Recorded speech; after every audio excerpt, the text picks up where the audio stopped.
Hey guys, Frosty Knives here, back with another book review. And today we are going to be reviewing the brand new, hot off the presses Stephen King novel, just been published and just finished reading, Fairy Tale. This book was published just a little bit over a month ago on September 6th of this year, 2022.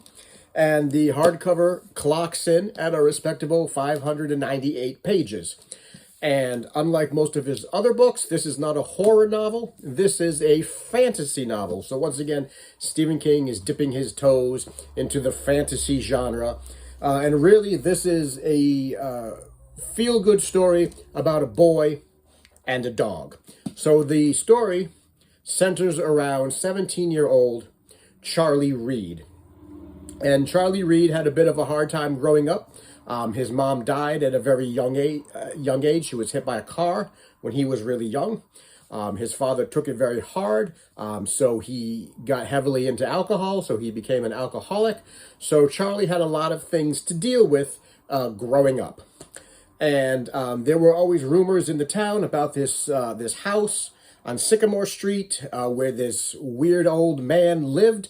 And it was kind of like the psycho house, as they termed it. And it was a house that everybody in town knew about, and everybody in town sort of made fun of or shied away from. And one day, 17-year-old Charlie Reed was walking down the street, and he hears a dog whimpering. And he goes to investigate, and he realizes the man that owns that house, Mr. Bowditch, has fallen off the roof and broken his leg. So he helps him. And this sets off sort of a chain of events, right? He helps him get to the hospital. He helps him take care of the dog. Eventually, he starts helping him rehab. And he gets really involved in Mr. Bowditch and his dog, whose name is Radar.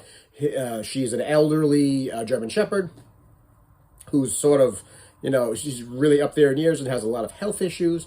But Mr. Bowditch is hiding a secret.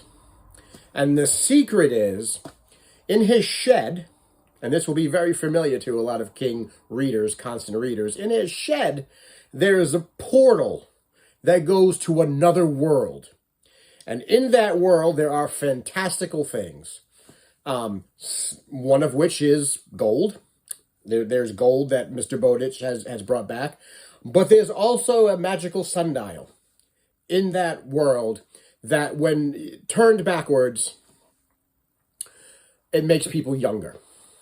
So after Mr. Bowditch dies, Charlie basically inherits all of his property, his house, the shed, and his dog. And because he's grown so attached to the dog, he decides to take the dog through the shed into that other world and to the sundial to see if he can save her life. And there we have the story. And that's sort of where I will leave all of that information. Can generally be found on the outside, but that's the crux of the story. And when he's in there, things happen, and fantastical things happen, and he meets fantastical creatures, and all kinds of stuff starts to happen to him in that world. So he has an adventure in the other world.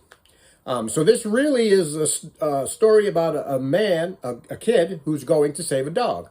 And if all of what I just told you sounds familiar to you, it's because that it is.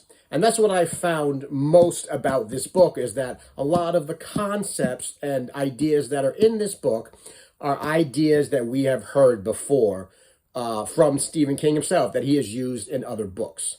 There is a magical portal in a shed that leads to another world, and that's very reminiscent to the magical portal that was in the trunk of a Buick and from a Buick 8, where other things were coming from that world into our world through this portal.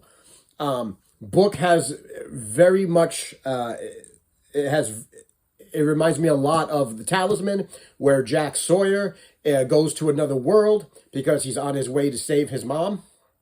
And he has to go to that other world in order to save his mother, who's dying from cancer.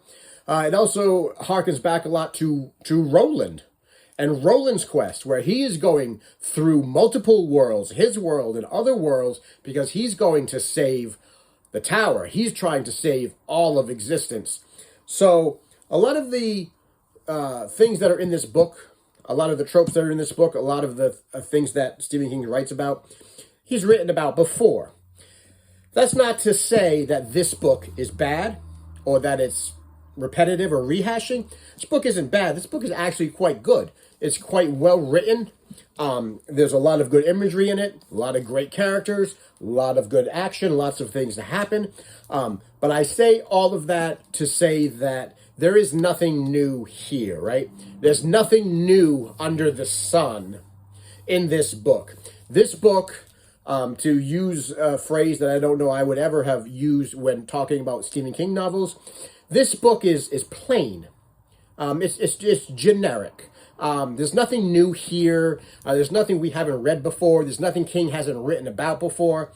And let's face it, the man has written 64 books in decades of work, in almost just about 5 decades of work. He's written a lot of novels. He's written a lot of short stories.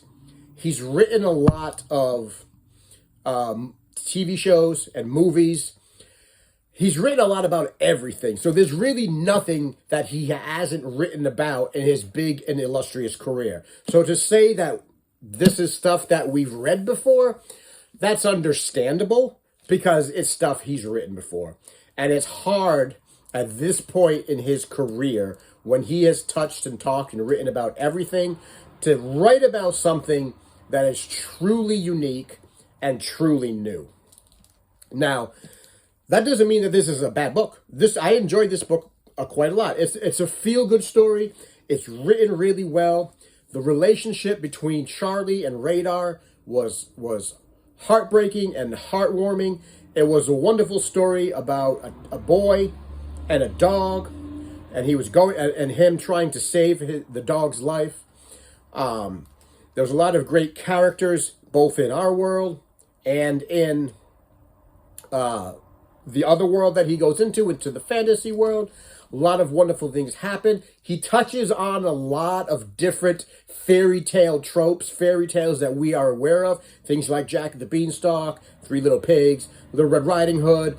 Fairy tales that we know, we've grown up with, and we know the stories. He touches a lot on that in this book. Sort of their version of the stories that we all have grown to know and love, but they're just much darker versions of those stories.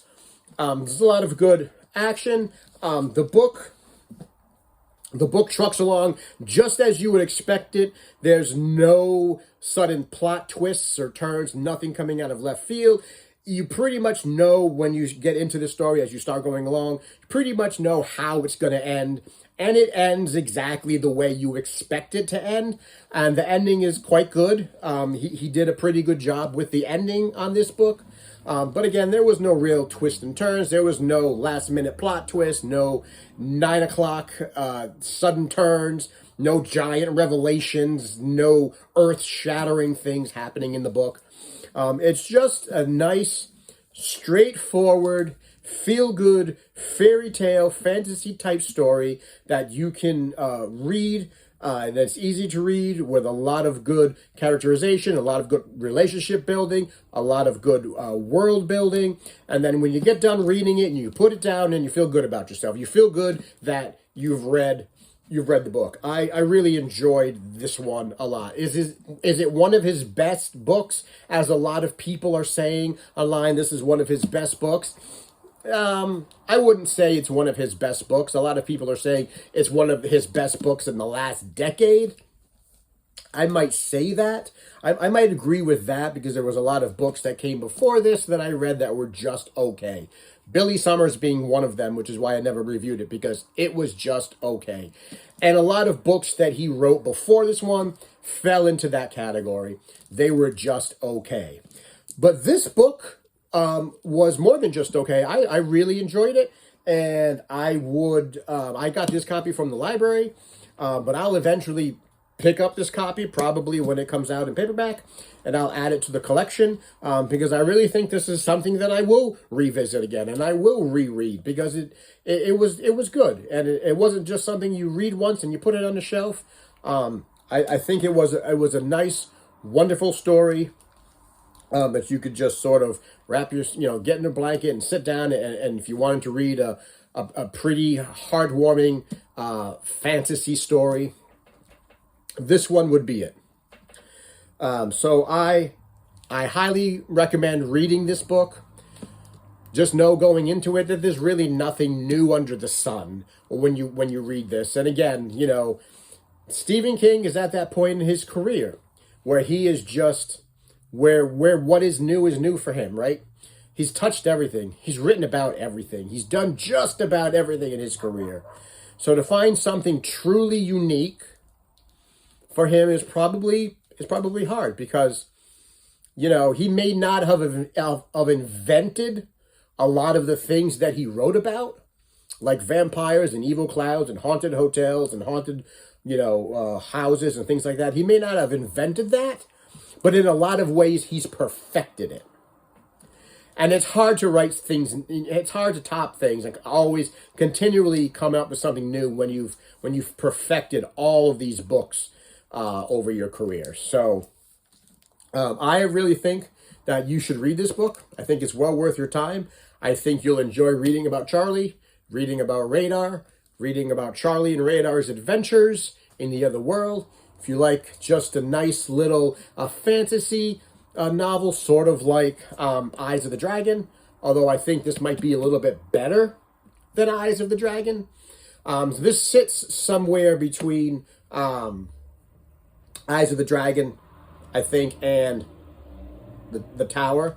I will say what did really sort of save this book from, not save it, but what really interested me about this book is that he never really came right out and said it, but there is a lot of allusions to the Dark Tower in this book.